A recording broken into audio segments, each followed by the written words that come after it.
আমি ঢাকার গ্রিন রোডে এমন সভাপতি মসজিদের পেয়েছি যে মদ খায়। 2004-এর দিকে আমি এখানে কিছুদিন ছিলাম। ভোরবেলা ফজরের নামাজ পড়ার পরে দেখি মসজিদের খাদেম হইচই করতেছে, বুড়া মানুষ, বাড়ি নোয়াখালী। এখন লোকজন ফজরের নামাজের পরে সবাই গোল হয়েছে, এই খাদেম সাহেব আপনি কি করতেছেন, এইসব আওয়াজ করতেছেন, হইচই করতেছে। একটু হইচইয়ের বিষয়বস্তু ছিল গত রাতে মসজিদের মোতাল্লি সাহেবের ছেলে, এখন বর্তমান সভাপতি, উনি আইসা খাদেম সাহেবের রাতের বেলা ডাকছে, উনি ওঠে নাই, তাই খাদেম সাহেব গুছাইয়া ওনার স্টিলের দরজা পাকা করে গেছে। তো ওনার হইচইয়ের বিষয়বস্তু হলো উনি আমার স্টিলের দরজাটা এরকম গুছাইয়া বাঁকা করা, এটা কি ঠিক হয়েছে? তা আমিও দাঁড়িয়ে দাঁড়িয়ে পাশে শুনতেছি, লোকজন যারা পরিচিত তারা কথা বলতেছে। একজন বলতেছে আপনি দরজা খুলেন নাই কেন? খুললে তো হইতো। খুললে যা আমারে গুছাইতো। কারণ কি? কারণ খাইয়ে আইছিল। কি খাইলে গুছায় পর্যন্ত সকাল কোয়া লাগবো না, আকল নাই, আকল ঢাকা পড়ে গেছে। খাবার পানকারী দাঁড়িয়ে পানি পান করছে, বাম হাতে পানি খাইছে, দোষ ধরছেন, অবশ্যই ধরবেন, এটাও দোষ ধরবেন, এটা সুন্নাহর খেলাফ। কিন্তু বিড়ি টানছে, মদ খাচ্ছে, ওটার দোষ ধরতে কয়দিন গেলেন? কারণ হলো বাম হাতে পানি খাইছে বেটা, ওই বেটা তো চা দোকানে গরিব মানুষ, আর যেই বেটা সুদ খায় এ তো এলাকার নেতা, হেরি কেমনি?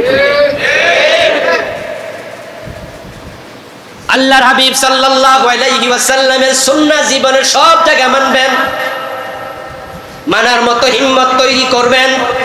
যেখানে পারবেন না সেখানে আল্লাহর কাছে রব্বানা যালামনা বলে ক্ষমা চাইবেন। কিন্তু রাসূলের সুন্নাহর বাহিরে যাওয়ার কোনো সুযোগ নেই। রাসূলের সুন্নাহ ইসলাম। সুন্নাহ মানে তরিকা, সুন্নাহ মানে সিস্টেম। আল্লাহর হাবিব হচ্ছেন আমাদের জন্য জীবন্ত কোরআন। রাসূলকে বাদ দিয়া, সুন্নাহ বাদ দিয়া কোরআন বোঝা যায়? অসম্ভব। ইদানিং কালে কিছু অতি বুদ্ধিমান লোক বের হয়েছে যারা বলে হাদিসের দরকার নাই, হাদিস সুন্নাহ তো হাদিস নাকি, বলে হাদিস লাগে না, কোরআন এনাফ। ওদের নাম হলো আহলে কোরআন। এটা একটা ফিতনা। এটা আপনাদের কাছে হয়তো এখনো মেসেজ আসে নাই, আল্লাহ আপনাদের হেফাজত করুক। এসে গেছে অনেকের কাছে। রাসূলুল্লাহ সাল্লাল্লাহু আলাইহি ওয়াসাল্লাম বলে গেছেন কিয়ামতের আগে এমন একটি জামানা আসবে, ইউসবিহুর রাজুলু মুমিনা ওয়া ইউমসি কাফিরা ওয়া ইউমসি মুমিনা ওয়া ইউসবিহু কাফিরা। এমন অবস্থা হবে মানুষ সকাল বেলায় মুমিন থাকবে, সন্ধ্যা বেলায় কাফের হয়ে যাবে, সন্ধ্যা বেলায় মুমিন থাকবে, সকাল বেলায় কাফের হয়ে যাবে। আমি আল্লাহর কসম করে বলছি, আল্লাহর কসম এই জন্যই করেছি কারণ আল্লাহর কসম যে দামি কোন জিনিস, ভারী কোন জিনিস আর নেই। যারা বলবে হাদিসের প্রয়োজন নেই তারা ঈমান হারা হয়ে যাবে। কারণ আপনি হাদিস বাদ দিলে, রাসূলের সুন্নাহ বাদ দিলে ইসলাম আর থাকবে না। কিভাবে থাকবে রে প্রিয় ভাই? আল্লাহ তাআলা কোরআন মাজিদে বলছেন আকিমুস সালাহ, নামাজ কায়েম করো।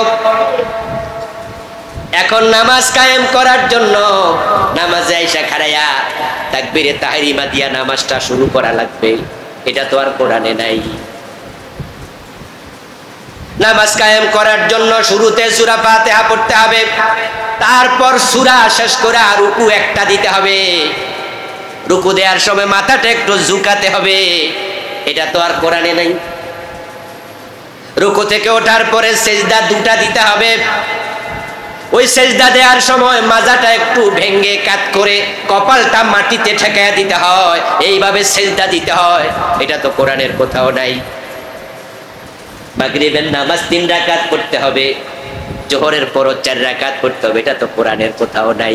এখন যদি আপনি রাসূলের সুন্নাহ বাদ দেন তাহলে নামাজের অস্তিত্ব আর থাকে না। রাসূলুল্লাহ সাল্লাল্লাহু আলাইহি ওয়াসাল্লাম হলেন জীবন্ত কোরআন। উনি কোরআনের ব্যাখ্যা। মা আয়েশা রাদিয়াল্লাহু তাআলা আনহাকে প্রশ্ন করা হয়েছিল, ও মা আয়েশা, একজন তাবী প্রশ্ন করলেন রাসূল সাল্লাল্লাহু আলাইহি ওয়াসাল্লামকে চোখে দেখার সৌভাগ্য আমার হয় নাই, আমি আপনার কাছে জানতে আসলাম প্রিয় নবী কেমন ছিলেন, তার চরিত্রটা কেমন ছিল, আপনি দয়া করে একটু বলুন। মা আয়েশা রাদিয়াল্লাহু তাআলা আনহা ওই তাবিকে প্রশ্ন করলেন উল্টা, আওয়ালাম তাকরাইল কোরআন, ও আল্লাহর বান্দা, রাসূলের চরিত্র কেমন জানতে এসেছো আমার কাছে, তুমি কি আল্লাহর কোরআন পড়ো না? ওই তাবি জবাব দেন, হ্যাঁ মা, আমি তো আল্লাহর কোরআন পড়ি। এবার মা আয়েশা বললেন, খুলুকুল কোরআন, যদি তুমি কোরআন পড়ো, কোরআনটাই তো রাসূলের চরিত্র। সুবহানাল্লাহ, তিনি তো জীবন্ত কোরআন। কোরআনের বাহিরে, ওহির বাহিরে বলেননি, ওহির বাহিরে চলেননি, ওহির বাহিরে চিন্তাটাও করেননি। উনি তো চলমান কোরআন, জীবন্ত কোরআন। এজন্য আল্লাহ তাআলা আমাদেরকে বলছে, তোমরা আকিমুস সালাহ, সালাত কায়েম করো। আচ্ছা, কোরআনে আমাদেরকে আল্লাহ বললেন সালাত কায়েম করো, রাসূলুল্লাহকে কি বললেন দেখেন, খুয মিন আমওয়ালিহিম সাদাকাতান তুতাহিরুহুম ওয়া তুযাক্কিহিম বিহা ওয়া সাল্লি আলাইহিম। ও নবী, আপনি আপনার উম্মতদের ধনী মানুষ থেকে যাকাত তোলেন, গরিবদের মাঝে বন্টন করেন। যাকাত তোলার মাধ্যমে তারা পবিত্র হবে, তাদেরকে পবিত্র করবেন, তাদের মাল বৃদ্ধি হবে।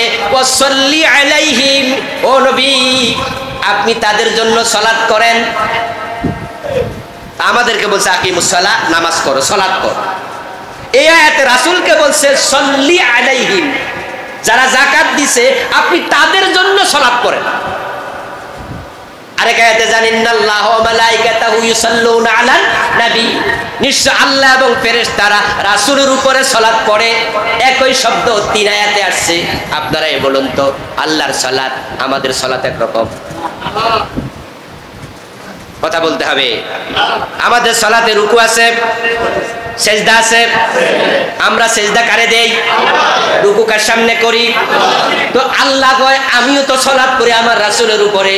এখন আল্লাহর সালাতে কি আমাদের মতো রুকু সেজদা আছে? খুয মিন আমওয়ালিহিম সাদাকাতান তুতাহিরুহুম ওয়া তুযাক্কিহিম বিহা ওয়া সাল্লি আলাইহিম। ও নবী, যারা যাকাত দেয় আপনি তাদের জন্য সালাত পড়ুন। এখন রাসূলকে আমাদের জন্য নামাজ পড়েন। তাহলে বুঝা গেল এক সালাতের তিন অর্থ, তিন আয়াতে। এখন যদি হাদিস না মানেন, তাহলে তিন আয়াতে সালাতের তিন অর্থ বের করার সুযোগ কিয়ামত পর্যন্ত নাই। এবার রাসূলুল্লাহ সাল্লাল্লাহু আলাইহি সাল্লাম বুঝাই দিয়েছে, আমারে যে আল্লাহ বলছে সাল্লি আলাইহিম, এই সালাত মানি ও নবী যারা আপনার কাছে যাকাত দিছে আপনি দোয়া পড়া দেন। সুবহানাল্লাহ পড়েন। আপনি বলেন, ও আল্লাহ তাদের যাকাত কবুল করো। ও আল্লাহ, যারা আমার কাছে তোমার দ্বীনের জন্য, গরিবদের জন্য যাকাত দিছে তাদের মাল বাড়ায়া দাও। এটা রাসূলের সালাত। আর আমাদের সালাত মানে রুকু করো, সিজদা করো। রাসূলুল্লাহ এবার বলছে সাল্লু কামা রাআইতুমুনি উসাল্লি, তোমরা আমাকে দেখো আমি নামাজ পড়ি যেভাবে, তোমরাও নামাজ পড়ো সেভাবে। এখানে সালাত হলো এটা। ইন্নাল্লাহা ওয়া মালাইকাতাহু ইউসাল্লুনা আলান নবী, আল্লাহ রাসূলের উপরে সালাত পড়ে। এখানে সালাত মানে রহমত নাজিল করে। তাহলে ভিন্ন অর্থ হয়ে গেল। আচ্ছা, কোরআন মাজিদ আপনারা সূরা বাকারাতে পড়েছেন, আমিনু কামা আমানান নাস ক্বালু আনুমিনু কামা আমানাস সুফাহা, পড়ছেন না? এগুলো একবারে পরিচিত আয়াত। আচ্ছা, আল্লাহর বক্তব্য হচ্ছে আমিনু, তোমরা ঈমান আনো। তাদেরকে বলা হয় তারা যেন ঈমান আনে যেমন ঈমান এনেছে অন্য মানুষেরা। এখন ঈমান আনার কথা কোরআনে আল্লাহ এখানে শুধু বলেন নাই, আরো কত আয়াতে বলছি ইয়া আইয়ুহাল্লাযীনা আমানু আমিনু, ঈমান আনো। আচ্ছা, ঈমান আনতে হলে লা ইলাহা ইল্লাল্লাহ পড়তে হয়। আশহাদু আল্লা ইলাহা ইল্লাল্লাহু ওয়া আশহাদু আন্না মুহাম্মাদান আবদুহু ওয়া রাসূলুহু, এই হলো ঈমান আনার দোয়া, কালেমা। আচ্ছা, এটা কোরআন শরীফের মধ্যে আছে। আমাদের যে সমস্ত ভাইয়েরা বলে যে হাদিস আর দরকার নাই, কোরআন নাকি যথেষ্ট, আস্তাগফিরুল্লাহ আলাযীম। কত ফিতনা আসছে দুনিয়া।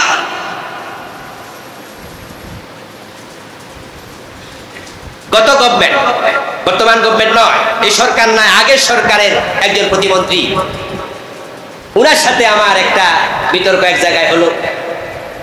উনি আহলে কোরআন, বিতর্কের আয়োজন করেছে আমাদের ফেসবুক পেজ দা পিপল একটা ইয়া আছে, ওটা সাইফুর সাগর কানাডা থেকে আমাকে ফোন দিলেন, দিয়ে বললেন যে হুজুর এই লোকগুলা তো সব হাদিস বাদ দিতেছে, এগুলো কি আপনারা জানেন?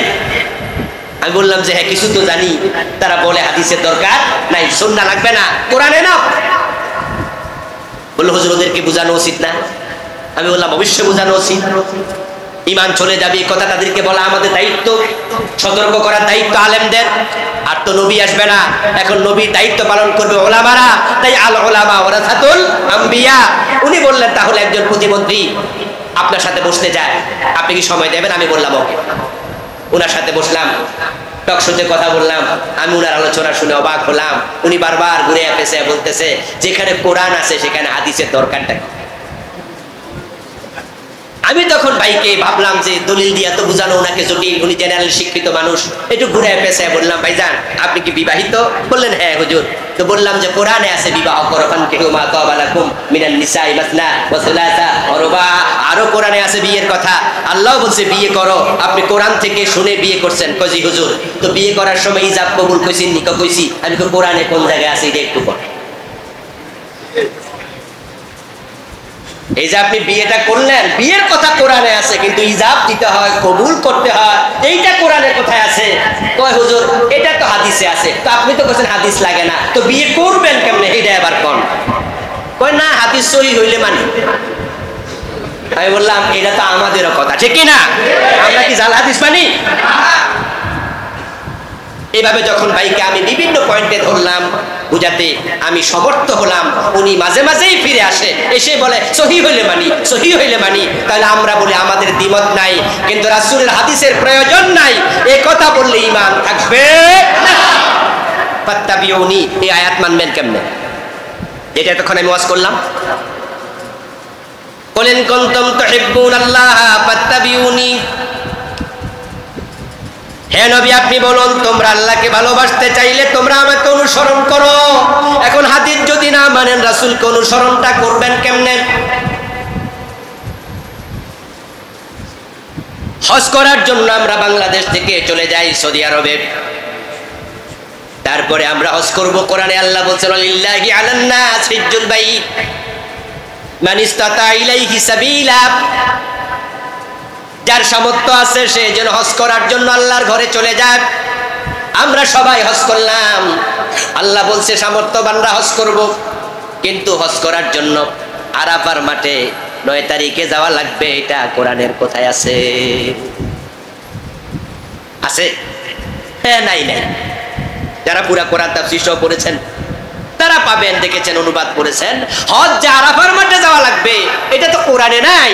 এখন আরাফার মাঠে না যাই আপনি হজটা করবেন কেমন? হজ করার জন্য আল্লাহর ঘর তাওয়াফ করা লাগে। ওয়ালিয়াতাওয়াফু বিল বাইতিল আতীক। কোরআন মাজিদ আল্লাহ তাআলা বলেন তোমরা আমার এই স্বাধীন ঘর মুক্ত ঘরে তাওয়াফ করো। হজ করতে হলে তাওয়াফ করতে আল্লাহ বলেছেন, কিন্তু তাওয়াফটা কয়বার করা লাগবে? 7 চক্কর এক তাওয়াফ, এরকম 7 বার ঘোরা লাগবে। এটা তো কোরআনে নাই। এবার রাসূল হলেন আমাদের জন্য মডেল। রাসূলুল্লাহ সাল্লাল্লাহু আলাইহি ওয়াসাল্লাম বলতেছেন খুযু আন্নী মানাসিকাকুম। ও আমার উম্মতেরা তোমরা তোমাদের হজ, তোমাদের দ্বীন ইসলাম আমার থেকে গ্রহণ করো। সুবহানাল্লাহ পড়ে। রাসূলুল্লাহর সাথে মিলবে না, কিছু গ্রহণযোগ্য হবে না। আবেগ ইসলাম চলে না। ইসলাম দলিল নির্ভর ধর্ম। মাগরিবের নামাজের ফরজ হয়ে গেল।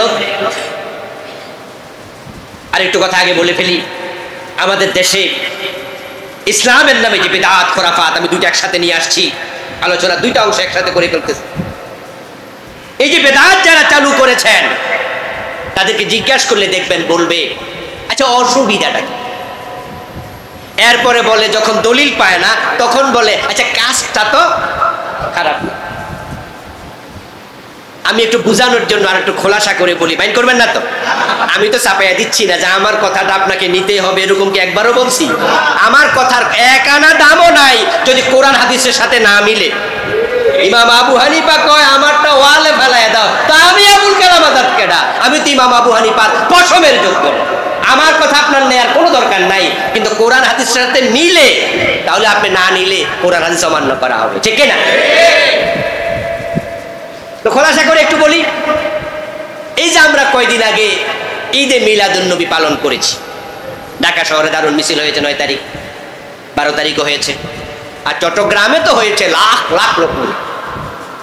তো ঈদে মিলাদুন্নবী যারা বলে যে করা যাবে না, এটা বেদাত, তখন আমাদের ঈদে মিলাদুন্নবীর পক্ষের ভাইয়েরা বলে আচ্ছা ঈদ অর্থ কি? খুশি। মিলাদুন্নবী মানে রাসূলের জন্ম, তো রাসূলের জন্য আপনি কি বেজার? এমন প্রশ্ন করছে, বিপদ। যদি আপনি বলেন যে রাসূলের জন্মে আমি খুশি, তখন তাহলে এটাই তো মিলাদুন্নবীর ঈদ। ঈদ মানে কি? খুশি। তা আপনি নাজায়েজ বললেন কেন? আপনি তো বলেন আপনি খুশি, তাহলে খুশি কইলে ঈদে মিলাদুন্নবীর পক্ষে লোক হওয়া লাগে। আর যদি কোন যে খুশি নাই, ঈমান লইয়া টানাটানি, ঠিক না? কেউ যদি আপনারে জিগা ভাইজান এক কথা উত্তর দেবেন, মদ কি আগের মতোই খান? কি জবাব দিবেন? আপনি আসলে মদ জীবনও খান নাই, কিন্তু হে আপনারা এমন প্রশ্ন কর, যদি কই হ্যাঁ তাহলে বোঝা গেল মদ চলমান আছে, যদি কই না তাহলে আগে খাইছি। কিছু প্রশ্ন আছে উত্তর দেওয়া খুবই জটিল। এখন আমাদের ঈদে মিলাদুন্নবীর পক্ষের ভাইয়েরা বলে ঈদ মিলাদুন্নবী রাসূলের জন্মদিনের খুশি, তা আমরা খুশি হয়েছি, আপনি কি বেজার? যদি কোন বেজার, ঈমান শেষ। যদি কোন খুশি, তাহলে আপনি তো ঈদ মিলাদুন্নবীর পক্ষের লোক। আমরা বললাম ভাই এই যে আপনি একটা যুক্তি দিয়ে একটা ঈদ বানাইলেন, আমার প্রশ্ন হলো সাহাবায়ে কেরাম রাসূলের জন্মে কি বেজার না খুশি ছিলেন? আমাদের চেয়ে কম না বেশি? রাসূলের ভালোবাসা সাহাবীদের হৃদয়ে আমাদের চেয়ে কম না বেশি ছিল? উনারা কি ঈদে মিলাদুন্নবী পালন করেছে?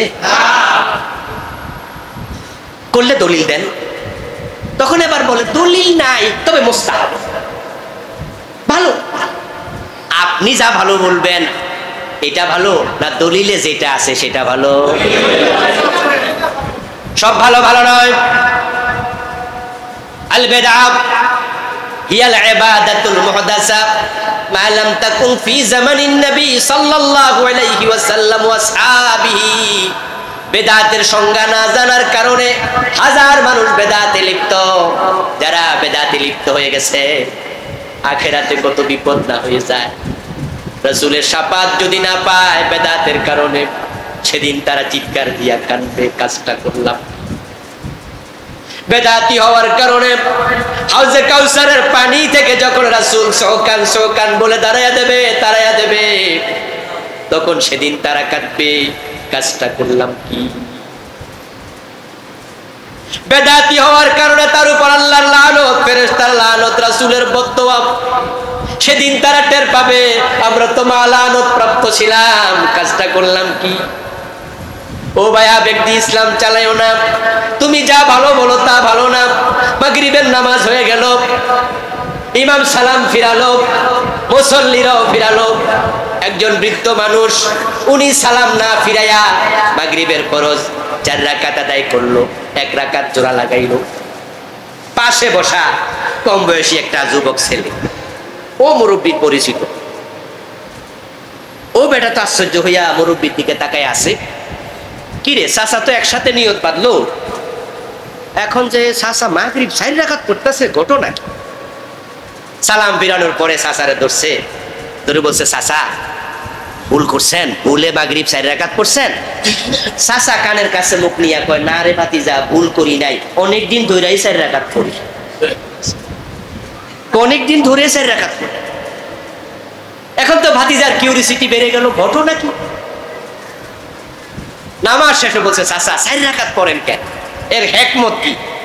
কতটা তুই কর, আমারটা আমারে করতে দে, ঝামেলা করিস না। বলে চাচা ঝামেলার কি আছে, 4 রাকাত মাগরিব পড়লে তোমার তো নামাজ বাতিল। চাচা বলছে বলিস কি ভাতিজা, আমি তো 1 রাকাত বাড়াইছি, সওয়াব একটু বেশি পাবো এই আশা। কারণ যৌবন কালে কত নামাজ কাজা করছি, চাকরি যখন অবসরে গেছি ওই সময় সিদ্ধান্ত নিছি এখন থেকে 1 রাকাত বাড়াইয়া দিব, আগেরটির কিছু কাজা কাফারা হোক। বাতিজা বললো, না চাচা তোমার মন মতো হবে না তো। কিন্তু চাচা বলে, আমি লস করছি কি, ক্ষতি করছি কি? বাতিজার চাচারে ধইরা ইমাম সাহেবের কাছে আনছে। ইমাম সাহেব হুজুরের কাছে কাহিনী শোনালো। হুজুর বাতিজার সাথে একমত হয়ে ফতুয়া দিল, চাচা যে কয়দিন এই কাম করছেন ওই কয়দিন সওয়াব বেশি দূরের কথা, আমও নাই সালা সুদ্দা ওই নাম হিরাও গেছে। আমার ভাইয়েরা, রাসূলের সুন্নাহ একবারে শুরু হবে পাকঘর থেকে, রাসূলের সুন্নাহ রাসূলের সাথে চলে যাবে সংসদ ভবনে, ঠিক না? রাসূল মদিনার সংসদের প্রেসিডেন্ট ছিলেন না? পাকঘরে যেমন বউকে কাটাকাটিতে হেল্প করছে, দেখবেন এই ওয়াজ করার হুজুর অভাব নেই। ডান হাতে খাওয়া পানি সুন্নাহ, বাম হাতে খেয়েছেন, সমালোচনা শুরু। আমি আশ্চর্য হই, বাম হাতে পানি খাইলে আমরা যত টোক ধরি, যারা সিগারেট টানে তাদের টোক ধরছেন কয়দিন? বাম হাতে পানি খাওয়া মাকরু, সিগারেট খাওয়া তো মাকরু, তাহরিমি হারাম। দাঁড়ায়া পানি পান করলো, আপনি দোষ ধরলেন এটা তো মাকরু, মাকরু তানজিহি। দাঁড়ায়া পানি করে পান করেছে, অন্যায় করে ফেলেছে। যে লোক সুদ খাচ্ছে ওই বেটাকে আবার সালাম দেন, সুদখোর গোশখোরকে ধইরা নিয়া মসজিদের সভাপতিও বানায়া দেন। এই বাংলাদেশে আছে সুদখোর গোশখোর মসজিদের সভাপতি। আমি ঢাকার গ্রিন রোডে এমন সভাপতি মসজিদের পেয়েছি যে মদ খা। 2004-এর দিকে আমি এখানে কিছুদিন ছিলাম। ভোরবেলা ফজরের নামাজ পড়ার পরে দেখি মসজিদের খাদেম হইচই করতেছে, বুড়া মানুষ, বাড়ি নোয়াখালী। এখন লোকজন ফজরের নামাজের পরে সবাই গোল হয়েছে, এই খাদেম সাহেব আপনি কি করতেছেন, এইসব আওয়াজ করতেছেন, হইচই করতেছে। একটু হইচইয়ের বিষয়বস্তু ছিল গত রাতে মসজিদের মোতাল্লি সাহেবের ছেলে, এখন বর্তমান সভাপতি, উনি আইসা খাদেম সাহেবের রাতের বেলা ডাকছে, উনি ওঠে নাই, তাই খাদেম সাহেব ঘুষাইয়া ওনার স্টিলের দরজা পাকা করে রাখছে। তো ওনার হইচইয়ের বিষয়বস্তু হলো উনি আমার স্টিলের দরজা এরকম ঘুষাইয়া বাঁকা করা, এটা কি ঠিক হয়েছে? তা আমিও দাঁড়িয়ে দাঁড়িয়ে পাশে শুনতেছি, লোকজন যারা পরিচিত তারা কথা বলতেছে। একজন বলতেছে, আপনি দরজা খুলেন নাই কেন? খুললে তো হইতো। খুললে যা আমারে ঘুষাইতো। কারণ কি? কারণ খাইয়ে আইছিল। কি খাইলে ঘুষায় পর্যন্ত সকাল কোয়া লাগবো না, আকল নাই, আকল ঢাকা পড়ে গেছে। খামার পানকারী দাঁড়িয়ে পানি পান করছে, বাম হাতে পানি খাইছে, দোষ ধরছেন, অবশ্যই ধরবেন, এটাও দোষ ধরবেন, এটা সুন্নাহর খেলাফ। কিন্তু বিড়ি টানছে, মদ খাচ্ছে, ওটার দোষ ধরতে কয়দিন গেলেন? কারণ হলো বাম হাতে পানি খাইছে বেটা, ওই বেটা তো চা দোকানে গরিব মানুষ, আর যেই বেটা সুদ খায় এ তো এলাকার নেতা, এরই কেমনি। আল্লাহর হাবিব সাল্লাল্লাহু আলাইহি ওয়াসাল্লামের সুন্নাহ জীবনের সব জায়গায় মানবেন, মানার মতো হিম্মত তৈরি করবেন। যেখানে পারবেন না সেখানে আল্লাহর কাছে রব্বানা যালামনা বলে ক্ষমা চাইবেন। কিন্তু রাসূলের সুন্নাহর বাহিরে যাওয়ার কোনো সুযোগ নেই। রাসূলের সুন্নাহ ইসলাম। সুন্নাহ মানে তরিকা, সুন্নাহ মানে সিস্টেম। আল্লাহর হাবিব হচ্ছেন আমাদের জন্য জীবন্ত কোরআন। রাসূলকে বাদ দিয়া, সুন্নাহ বাদ দিয়া কোরআন বোঝা যায়? অসম্ভব। ইদানিং কালে কিছু অতি বুদ্ধিমান লোক বের হয়েছে যারা বলে হাদিসের দরকার নাই, হাদিস সুন্নাহ তো হাদিস নাকি, বলে হাদিস লাগে না, কোরআন এনাফ। ওদের নাম হলো আহলে কোরআন। এটা একটা ফিতনা। এটা আপনাদের কাছে হয়তো এখনো মেসেজ আসে নাই, আল্লাহ আপনাদের হেফাজত করুক। এসে গেছে অনেকের কাছে। রাসূলুল্লাহ সাল্লাল্লাহু আলাইহি ওয়াসাল্লাম বলে গেছেন, কিয়ামতের আগে এমন একটি জামানা আসবে, ইউসবিহুর রাজুলু মুমিনা ওয়া ইউমসি কাফিরা ওয়া ইউমসি মুমিনা ওয়া ইউসবিহু কাফিরা। এমন অবস্থা হবে, মানুষ সকাল বেলায় মুমিন থাকবে, সন্ধ্যা বেলায় কাফের হয়ে যাবে, সন্ধ্যা বেলায় মুমিন থাকবে, সকাল বেলায় কাফের হয়ে যাবে। আমি আল্লাহর কসম করে বলছি, আল্লাহর কসম এই জন্যই করেছি কারণ আল্লাহর কসমের চেয়ে দামি কোনো জিনিস, ভারী কোনো জিনিস আর নেই। যারা বলবে হাদিসের প্রয়োজন নেই তারা ঈমান হারা হয়ে যাবে। কারণ আপনি হাদিস বাদ দিলে, রাসূলের সুন্নাহ বাদ দিলে ইসলাম আর থাকবে না। কিভাবে থাকবে রে প্রিয় ভাই? আল্লাহ তাআলা কোরআন মাজিদে বলছেন আকিমুস সালাহ, নামাজ কায়েম করো। এখন নামাজ কায়েম করার জন্য নামাজে আইসা খাড়ায়া তাকবীরে তাহরিমা দিয়া নামাজটা শুরু করা লাগবে, এটা তো আর কোরআনে নাই। নামাজ কায়েম করার জন্য শুরুতে সূরা ফাতিহা পড়তে হবে, তারপর সূরা শেষ করে রুকু একটা দিতে হবে, রুকু দেওয়ার সময় মাথাটা একটু ঝুঁকাতে হবে, এটা তো আর কোরআনে নাই। রুকু থেকে ওঠার পরে সেজদা দুটা দিতে হবে, ওই সেজদা দেওয়ার সময় মাজাটা একটু ভেঙ্গে কাত করে কপালটা মাটিতে ঠেকায়া দিতে হয়, এইভাবে সেজদা দিতে হয়, এটা তো কোরআনের কোথাও নাই। মাগরিবের নামাজ 3 রাকাত পড়তে হবে, জোহরের পর 4 রাকাত পড়তে হবে, এটা তো কোরআনের কোথাও নাই। এখন যদি আপনি রাসূলের সুন্নাহ বাদ দেন তাহলে নামাজের অস্তিত্ব আর থাকে না। রাসূলুল্লাহ সাল্লাল্লাহু আলাইহি ওয়াসাল্লাম হলেন জীবন্ত কোরআন, উনি কোরআনের ব্যাখ্যা। মা আয়েশা রাদিয়াল্লাহু তাআলা আনহাকে প্রশ্ন করা হয়েছিল, ও মা আয়েশা, একজন তাবী প্রশ্ন করলেন, রাসূল সাল্লাল্লাহু আলাইহি ওয়াসাল্লামকে চোখে দেখার সৌভাগ্য আমার হয় নাই, আমি আপনার কাছে জানতে আসলাম প্রিয় নবী কেমন ছিলেন, তার চরিত্রটা কেমন ছিল, আপনি দয়া করে একটু বলুন।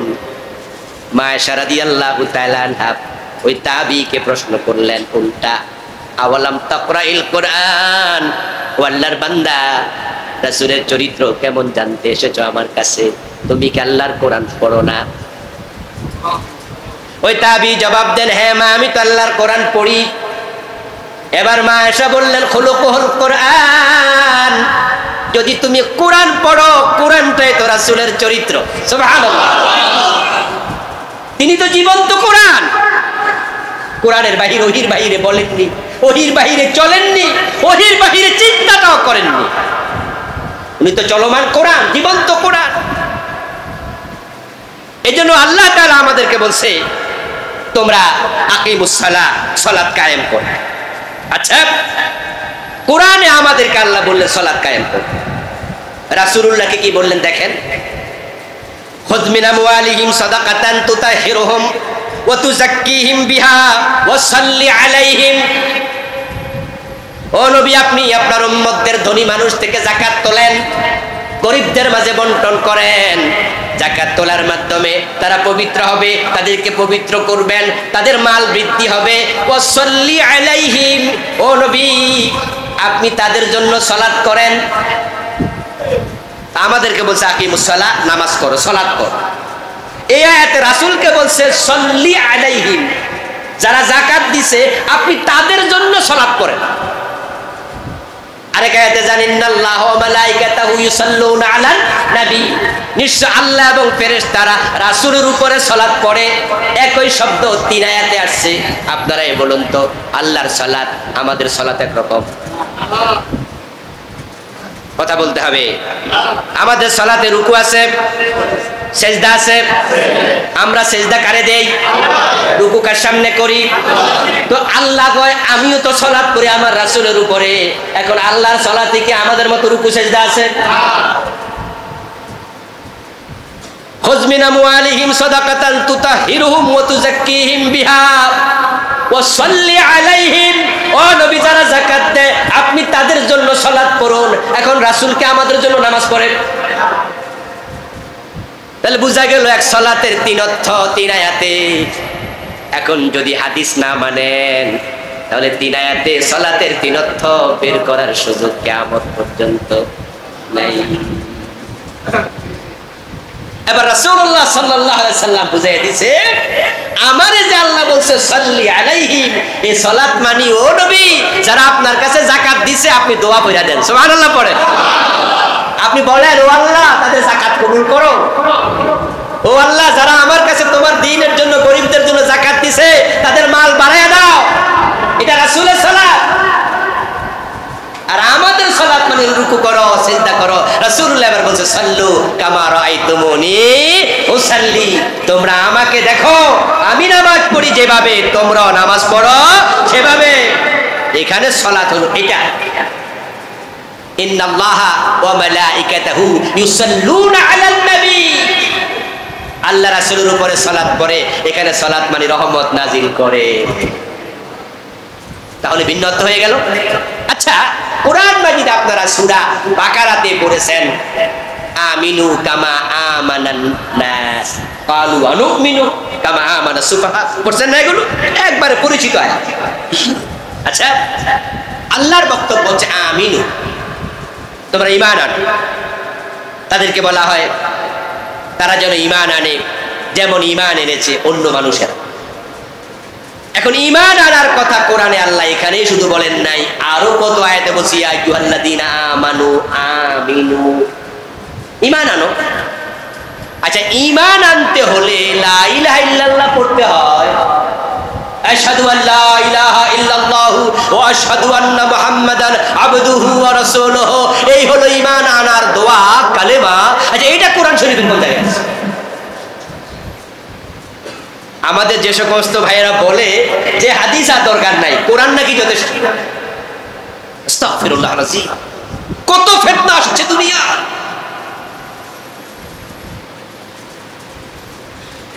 গত গভর্নমেন্ট, বর্তমান গভর্নমেন্ট নয়, এই সরকার নয়, আগের সরকারের একজন প্রতিমন্ত্রী, উনার সাথে আমার একটা বিতর্ক এক জায়গায় হলো।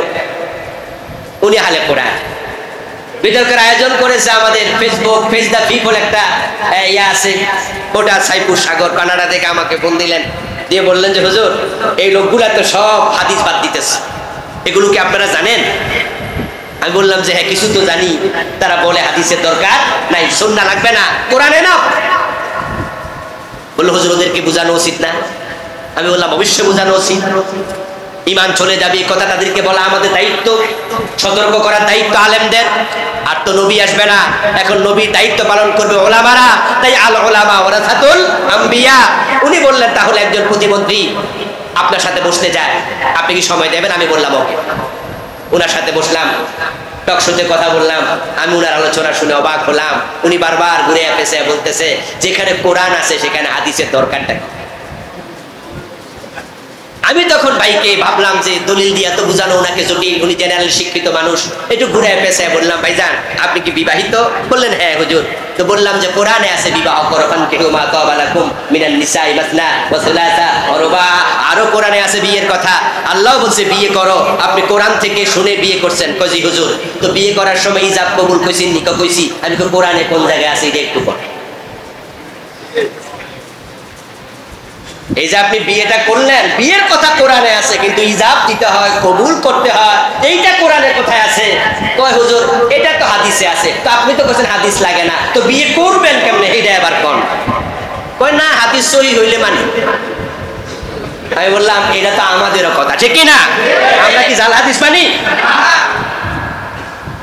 এভাবে যখন ভাইকে আমি বিভিন্ন পয়েন্টে ধরলাম বুঝাতে, আমি সমর্থ হলাম। উনি মাঝে মাঝেই ফিরে আসে, এসে বলে সহি হইলে মানি, সহি হইলে মানি। তাহলে আমরা বলি আমাদের দ্বিমত নাই, কিন্তু রাসূলের হাদিসের প্রয়োজন নাই, এই কথা বললে ঈমান থাকবে না।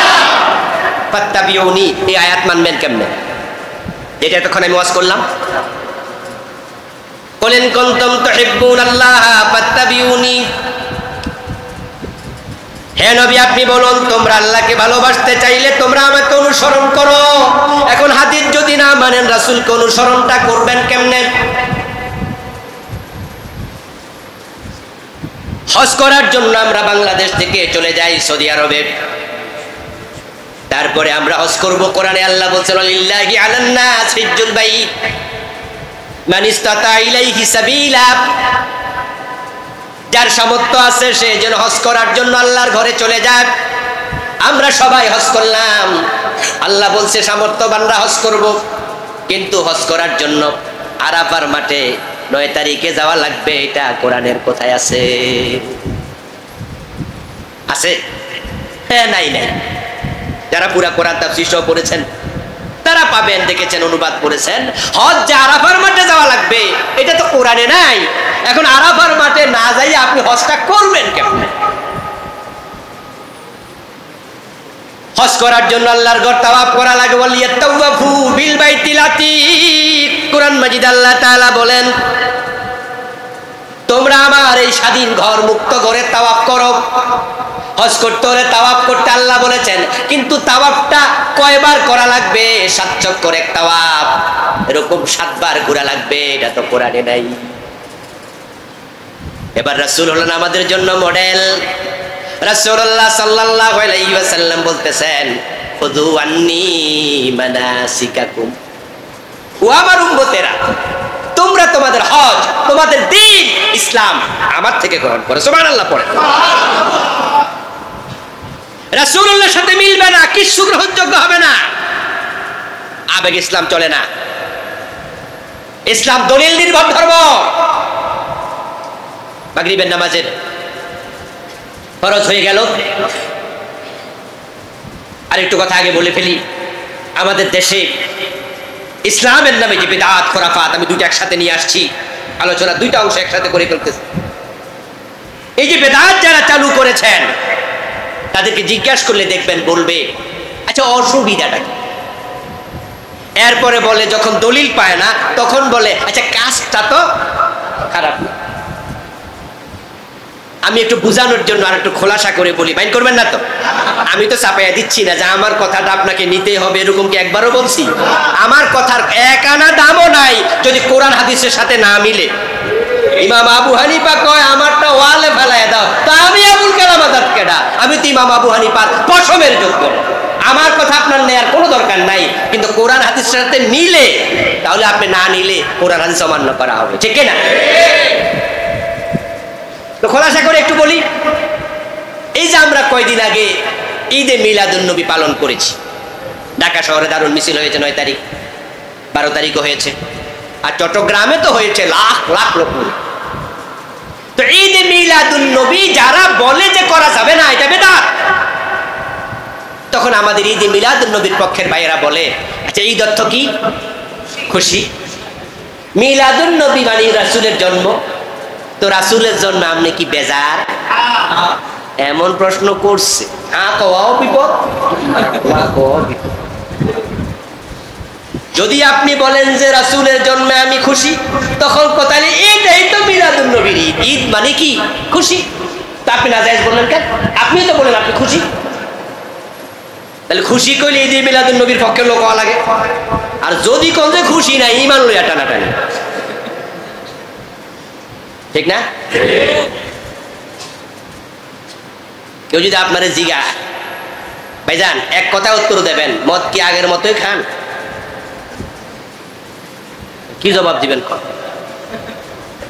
আপনি আসলে মদ জীবনও খান নাই, কিন্তু হে আপনারা এমন প্রশ্ন কর, যদি কই হ্যাঁ তাহলে বোঝা গেল মদ চলমান আছে, যদি কই না তাহলে আগে খাইছি। কিছু প্রশ্ন আছে উত্তর দেওয়া খুবই জটিল। এখন আমাদের ঈদে মিলাদুন্নবীর পক্ষের ভাইয়েরা বলে ঈদ মিলাদুন্নবী রাসূলের জন্মদিনের খুশি, তা আমরা খুশি হয়েছি, আপনি কি বেজার? যদি কোন বেজার, ঈমান শেষ।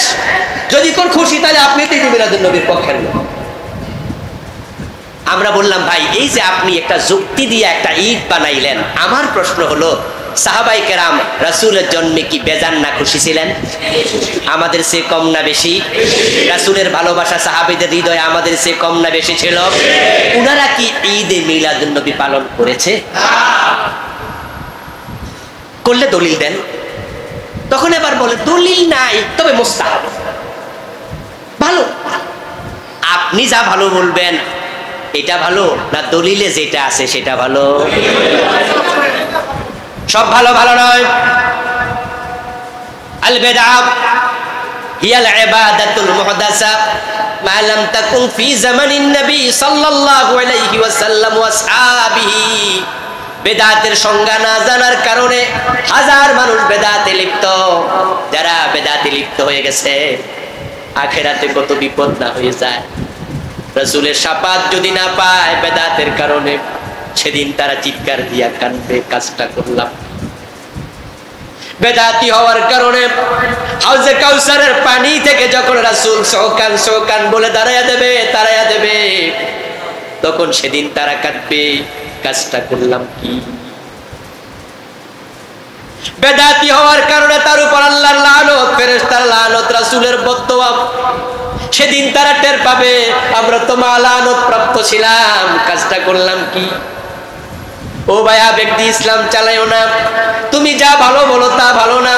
মাগরিবের নামাজ হয়ে গেল, ইমাম সালাম ফিরালো, মুসল্লিরাও ফিরালো। একজন বৃদ্ধ মানুষ, উনি সালাম না ফিরাইয়া মাগরিবের ফরজ 4 রাকাত আদায় করলো, 1 রাকাত জোড়া লাগাইলো।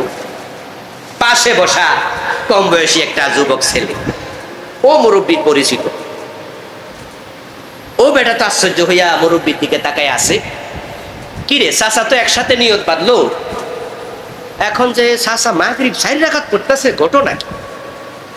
সালাম ফিরানোর পরে চাচারে ধরছে, ধরে বলছে, চাচা ভুল করছেন, ভুলে মাগরিব 4 রাকাত পড়ছেন। চাচা কানের কাছে মুখ নিয়ে কয়, না রে ভাতিজা, ভুল করি নাই, অনেকদিন ধরেই 4 রাকাত পড়ি, অনেকদিন ধরে 4 রাকাত পড়ি।